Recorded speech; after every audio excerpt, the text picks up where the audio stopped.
Mitte der 90er Jahre gingen die Verkaufszahlen nahezu aller Metal-Acts zurück. So schnell wie die Musikindustrie auf den fahrenden Metal-Zug aufgesprungen war, ließ sie ihre einstigen Zugpferde nun im Regen stehen. Rock'n'Roll war out. Stattdessen füllten zu Playback tanzende Boy- und Girl-Bands die Konzerthallen und Zeitschriften. Einige der großen Metal-Bands passten sich den neuen Umständen an oder lösten sich auf.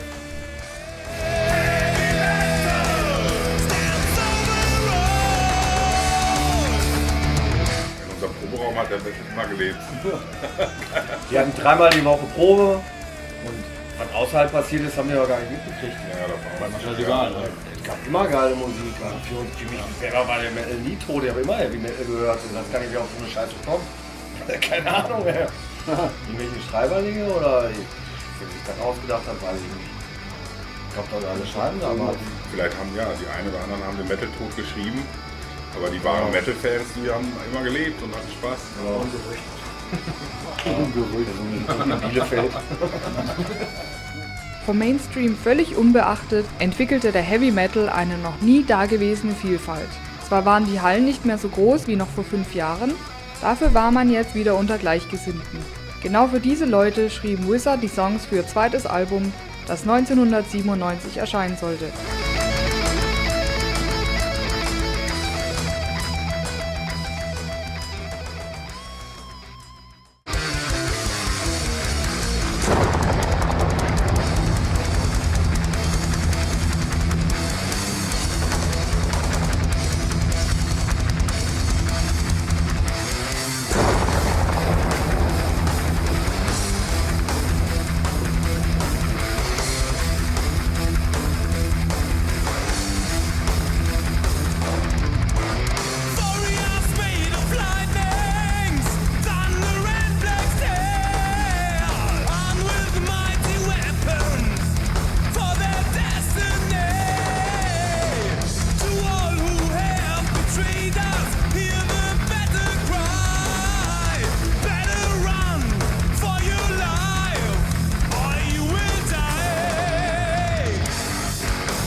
Volker, der hat auf jeden Fall, der hat halt auch diese alten Sword and Sorcery, auch diese Fantasy-Texte mit Kriegern, also so Manowar-like. Ist er halt voll steil drauf gegangen und war auch immer ein totaler Mensch mit viel Fantasie und hat sich Geschichten überlegt, Konzepte. Das war so seine Welt, da ist er drin aufgegangen, die fand er halt ziemlich geil. Und dann hat er halt diese Story um die 4 Thunder Warriors, also damit meinte der natürlich uns. Ja, und da hat er halt eine Story rausgestrickt, ne, und war da echt ganz tief drin, sag ich mal. Für den war das echt sein Leben.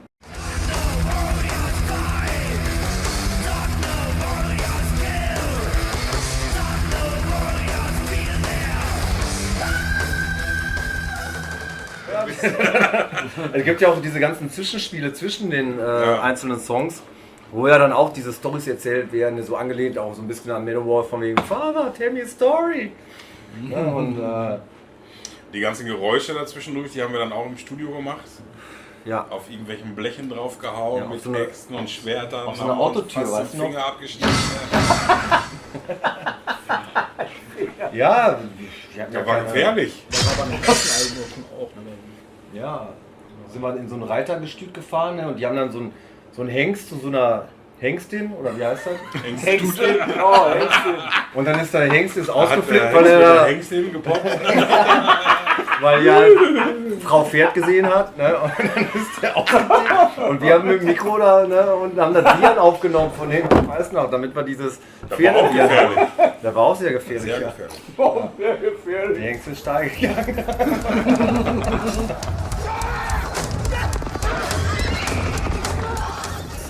Auch die Kampfgeräusche bei der ersten Platte, die waren auch selbst erzeugt, wirklich mit Selbst erkämpft. ja, selbst entwickelt. Oh, geil. Das hat immer Spaß gemacht, ja. Ja. Ich glaube, wir hatten auf der Battle of Metal hatten wir erst eine Version, die war zu lang, ne? Da musste man ein Stück kürzen, das stimmt. Weiß ich gar nicht. Ja. Haben wir da einfach einen Song dann nur halb so lang gespielt oder was? Ja, weiß ich nicht mehr. Irgendwas haben wir rausgeschmissen, glaube ich. 70 schon. Durch diese Zwischenstories und so hat sich die CD halt in der Länge gezogen. Und die Songs an sich waren ja auch sehr lang. Also Ja. sind ja nicht radiotauglich, 6 Minuten, 7 Minuten. Ja. Ne? Also Das Problem haben wir jetzt heute nicht mehr so, 2-3 Minuten Songs. weil wir müssen ja auch noch live spielen können am Stück, ohne Pause in dem Lied. Ja, und wir wollen ja auch mal ins Radio, ne? Ja, ins Radio wollten wir ja mal. Gibt's Radio eigentlich noch? Also ich kann mir noch an einen Kommentar erinnern zu dem Album, der schrieb dann halt auch natürlich, dass wir halt so viele Ideen auf dem Album haben, was eigentlich für 3 Alben reichen würde. Ne? Ja. Vergesse ich halt nie diese Aussage. Das ja auch stimmt, da waren so viele Ideen in einem Song, da hätte man auch 3 rausmachen können. Ne? So ungefähr. Ja, also ist eigentlich ganz gut angekommen auch, ne, das Album.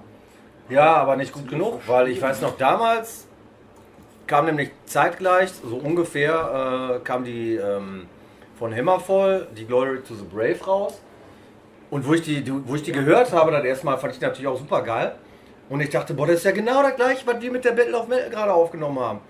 Und ja, wenn das bei denen jetzt so abgeht, ne, ja, dann unser Album ist ja genauso gut, ne, dann muss das ja bei uns auch abgehen. Ja, aber du darfst nicht vergessen, dass Hammerfall ein fettes Plattenlabel hinten im Arsch hatte und wir haben die Battle of Battles wieder selber rausgebracht. Ja, das war dann ein Problem. Ja, die hatten auch natürlich ein bisschen besseren Sound, ist klar. Ja. Und die hatten den Exotenbonus, denke ich mal, auch so ein bisschen, ne? Die kam ja nicht aus Deutschland. Wenn du eine geile Plattenfirma hast, die bringt dich schon nach vorne, wenn die das möchte. Ja, damals ist Nuclear Blast praktisch mit denen groß geworden. Meine ich, also so hatte ich den Eindruck, ne? Weil vorher hast du von Nuclear Blast auch noch nicht viel gehört, das war ja auch nur ein kleines Underground-Label. Und die hatten dann Hammerfall entdeckt und rausgebracht und auf einmal ging das, alle Hefte waren nur noch voll mit Hammerfall. Wie gesagt, ich fand das damals ziemlich geil. Aber ich dachte halt, bei uns klappt das genauso, weil ich habe die immer so in einer Riege gesehen. So, ne? Klingt jetzt vielleicht ein bisschen arrogant oder so, aber für mich war das einfach so. Da war alles so der gleiche Stil. So. Alles gleich gut. Black giants with skin of leather, with wings of steel and crows of stone. Mighty kings, high in the sky they fly. They have no weapons to win the fight. They're spitting fire, burning so hot, like the heat in hell. Fighting those who betray them, fighting for the Lord. High in the sky they fly, Dragon Lord. Fire in the night, Dragon Lord. Defenders of the truth, fighting for the metal Lord. Dragon Lord. High in the sky they fly, Dragon Lord. Fire. Ja, auf jeden Fall wollten wir natürlich da auch, dass die CDs irgendwo theoretisch auch irgendwo im Laden verkauft werden können. Wir hatten zum Beispiel damals einen Mail-Order viel gemacht mit Hellion Records aus Hamburg. So, und der hatte ja auch einen richtigen Laden, sag ich mal, wo man die verkaufen konnte. Und wir hatten halt keinen ERN-Code. Also, dass sie die einscannen konnten, die CDs, und dann in ihr Kassensystem reinbringen konnten und so weiter. Und deswegen habe ich gesagt, ja gut, wenn wir jetzt kein anderes Label nehmen oder kriegen, machst du halt dein eigenes Label auf. Ne? Da habe ich mir ein eigenes Label halt angemeldet, mit Labelcode halt, ne? Und mit EAN-Code habe ich mir besorgt und den ganzen Tröppel drum und dran. Ja, und habe dann im Endeffekt nur für Wizard dieses Label gegründet. Also ich habe keine anderen Bands unter Vertrag gehabt oder so. Aber Wizard war auch wirklich, hätte man fast Fulltime machen können damals. Ne? Wie gesagt, mit den ganzen Sachen eintüten, wir haben alles selber verschickt. Wir haben teilweise Wäschekörbeweise, haben wir halt die Sachen zur Post gebracht, ne, um sie wegzuschicken und Briefe zu beantworten. Ich weiß ja, ich habe mir damals extra einen Computer dafür gekauft, obwohl ich gar keine Ahnung von Computern hatte damals. Ne, ich dachte, bevor du jetzt eine Schreibmaschine kaufst und die Briefe tippst, ne, kannst du auch einen Computer kaufen, dann kannst du vielleicht auch noch mal ein bisschen zocken oder so. Ne? Ja, und habe dann mit meinem ersten PC damals die ganze Scheiße gemacht.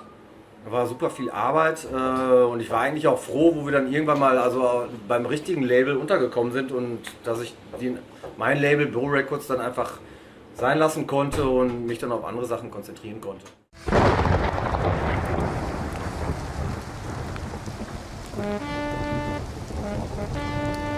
Legion of Doom, be ready to fight for the battle of metal!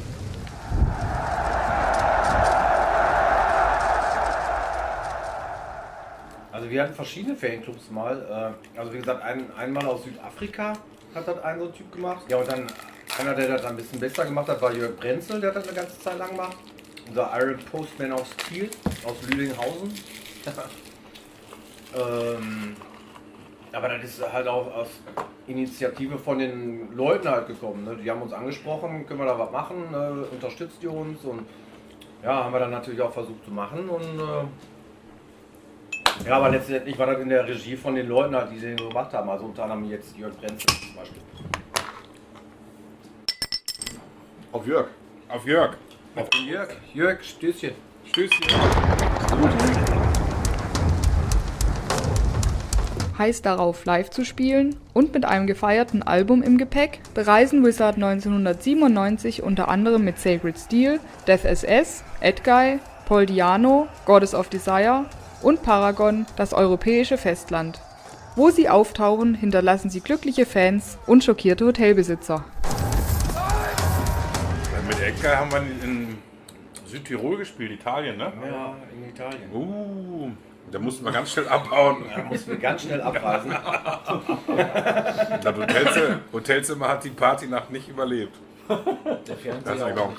Nee, das war wirklich eine Nacht, ein Konzert, ich sag mal, wie man sich das so vorstellt, wie Rockbands das machen, so mit Hotelzimmer verwüsten, mit Party, mit allem drum und dran. Und ich weiß auch noch, der war auch mit Death SS, genau. Und unter anderem auch mit Grave War, weißt du noch? Und das war in so einem kleinen Ort in Südtirol, in den Alpen, glaube ich, irgendwo. Streng katholisch. Ja, und die hatten so einen Schiss, weil Grave War haben ja Black Metal gemacht. Die haben eine Bürgerwehr gegründet, die dann die ganze Nacht sich um den Friedhof postiert haben, weil die Angst hatten, die Leute überfallen jetzt den Friedhof, ne, weil die ja Black Metal machen. Boah, dann haben wir gelacht, ey. Und dann die Edguys kamen, wir wollen erinnern. Da waren Das wir war gut, die waren sehr früh im Bett. Die sind aber jetzt auch berühmt. Ja, die waren Da haben sich schon die Weichen gestellt. Ja, die damals haben Party wurde- gemacht und die sind schlafen gegangen und sind jetzt berühmt und naja. Ich erinnere mich an meine 2-Liter-Pulle Lambrusco, die da in einem Hotel auf dem weißen Teppich gefluscht ist. Die Kekse in der Badewanne. Die Kekse in der Ja, Badewanne. die ist ja auch noch überflutet, ne? Ihr habt das Badezimmer geflutet, genau. Und ihr habt Porno-Hotline angerufen und den Hörer daneben gelegt. Und die Alte, die war die ganze Zeit, ich mal ab und zu ist einer an den Hörer gegangen. Ah ja, die ist noch dran, die Alte. Hörer stehen wieder daneben gelegt, wir den Fernseher genommen zum Fenster. Ja, da war schon hart. Das waren schon komische Zeiten. Hat Spaß gemacht. Ja, ja. Ne, Frühstück einer, nein, komm sofort abfahren. Ganz schnell. Schnell weg hier. Destruction is our command. The extermination of one way.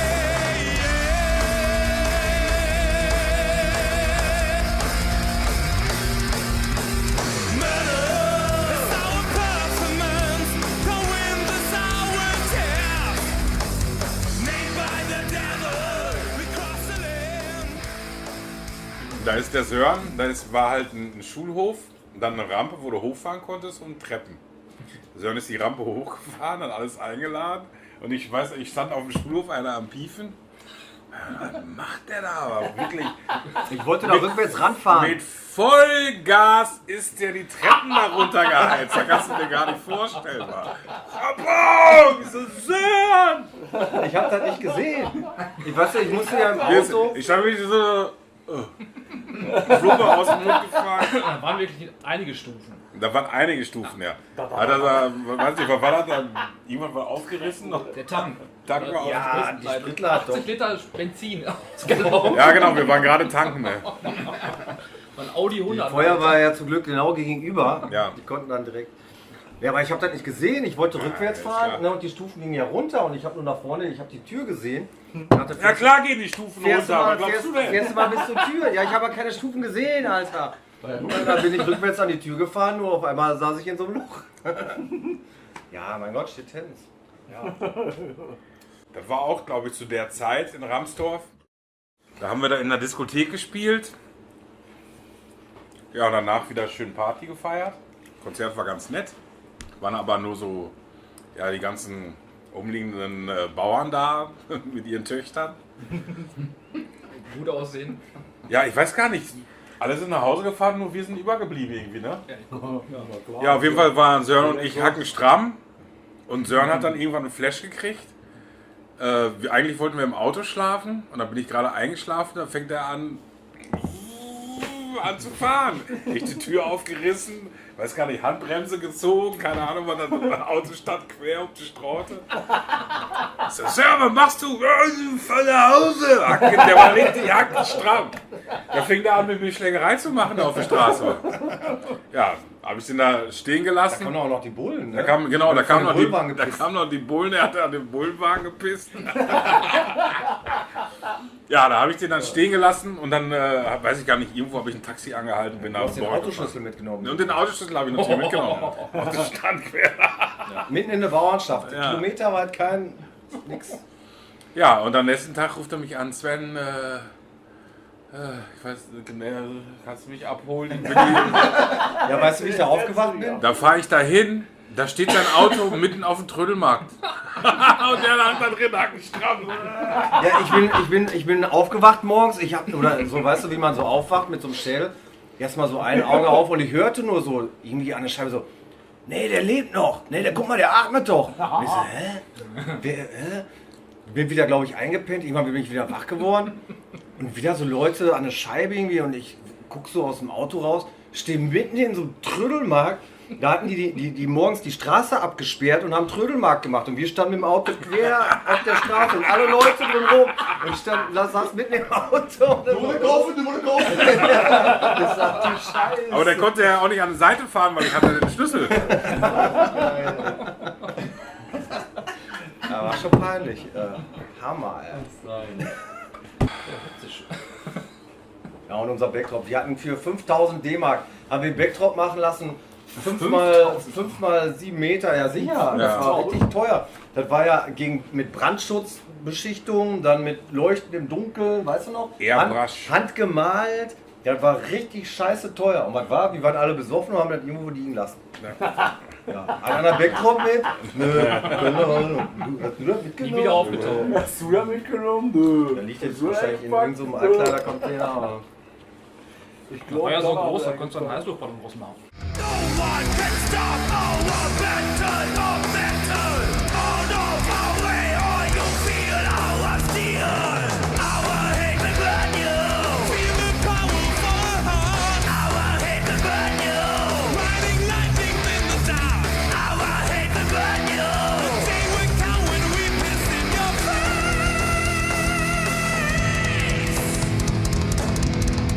Whenever liars and betrayers cross all our way, they wonder for us in the bed to kick our ass. But before they can say, we are turning around and we take our weapon and smash it to the ground. Aufgrund der guten Verkaufszahlen von Battle of Metal wird das süddeutsche Heavy-Metal-Label BO Records auf Wizard aufmerksam. Voller Tatendrang unterschreibt die Band 1998 ihren ersten Plattenvertrag. All of our way, or you feel our steel. Our hate will burn you. Wir haben uns angeschrieben, ob wir Interesse haben.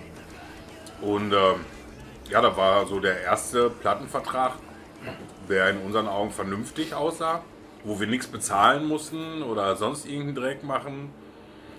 Wir haben sogar Geld gekriegt. Wir haben sogar Geld gekriegt, genau. Und da haben wir gesagt, ja, das machen wir.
Ja, ich sag mal, ein großer Unterschied war damals natürlich, wir haben zum ersten Mal richtig in so einem professionellen Studio aufgenommen, in Bochum, in den Moormann Studios.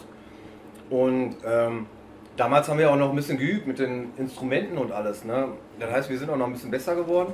Gerade Sven, hatte ich so den Eindruck, hat da nochmal eine Schippe draufgelegt. Also der konnte richtig dann auch geil schreien und so. Also so Screams und so, die waren vorher ja noch nicht ganz so ausgereift. Also das fand ich war der größte Schritt jetzt gesangsmäßig auch. Und die Stücke waren halt kurz und knapp und in die Fresse rein.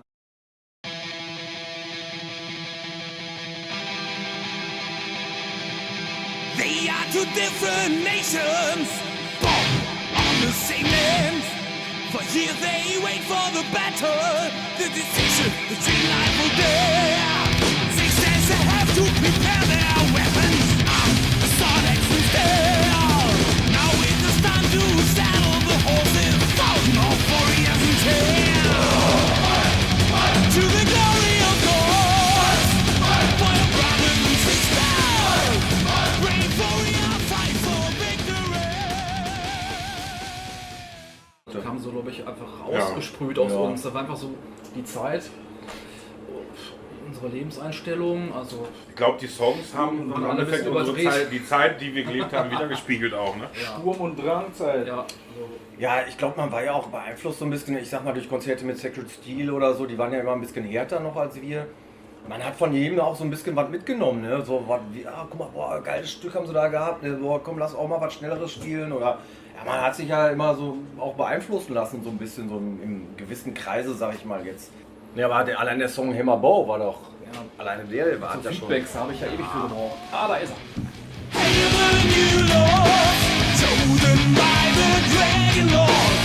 Hail them who are fighting with the weapons of the gold. See the weapons of the gold. Feel the power of the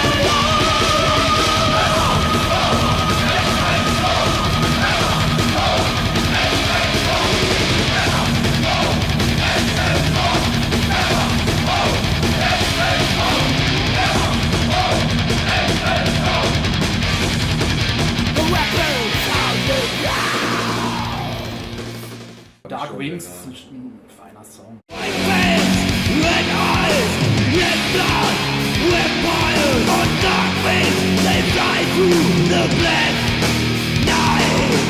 On dark wings, they fly through the night. Red fire from hell, looking for a bite. On dark wings. Böse Blood war auch geil. War geil gewesen.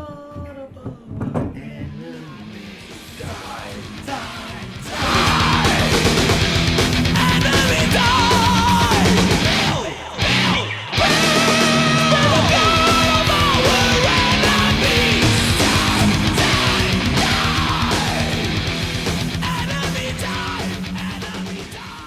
Gladiators of Steel, Unicorn. Ja, Gladiators of Steel. Ich glaube, das hat mich immer an Sacred Steel erinnert. Hat ihn nicht auch jemand mit Deep Gladiators? in Metal fand Machst du heute eigentlich Werbung für Sacred Steel oder was? Wieso habe ich die schon mal erwähnt heute? diverse Male, ja. Ich fand die mal gut. Wieso? So, Also das war auf jeden Fall ein Meilenstein kein Geheimnis, oder? und ja, eine sehr schöne Zeit. Creators of the world, fight with us for metal. Bang your hand of steel to the heavy sound. Doesn't matter what you wear, doesn't matter who you are. The only thing that matters that there is metal in your heart. Gladiators of steel, steel will prevail. Fighting for the metal sound. Gladiators of steel, steel will prevail. Fighting for the heavy metal sound.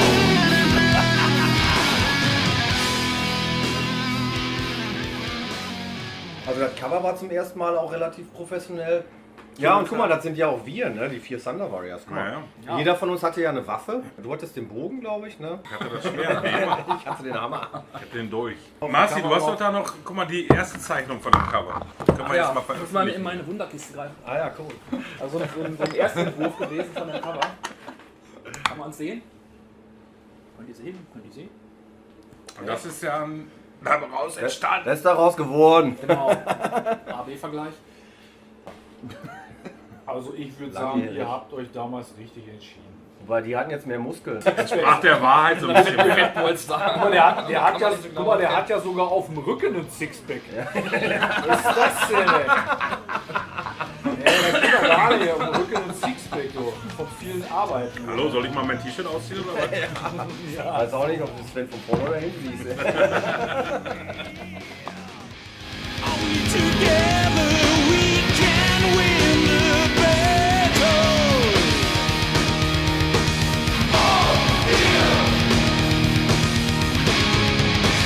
Hold your weapons high for real battle.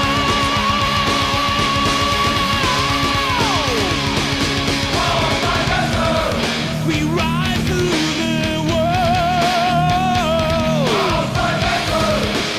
Sending a message to you. We scream it loud and proud. Metal Road.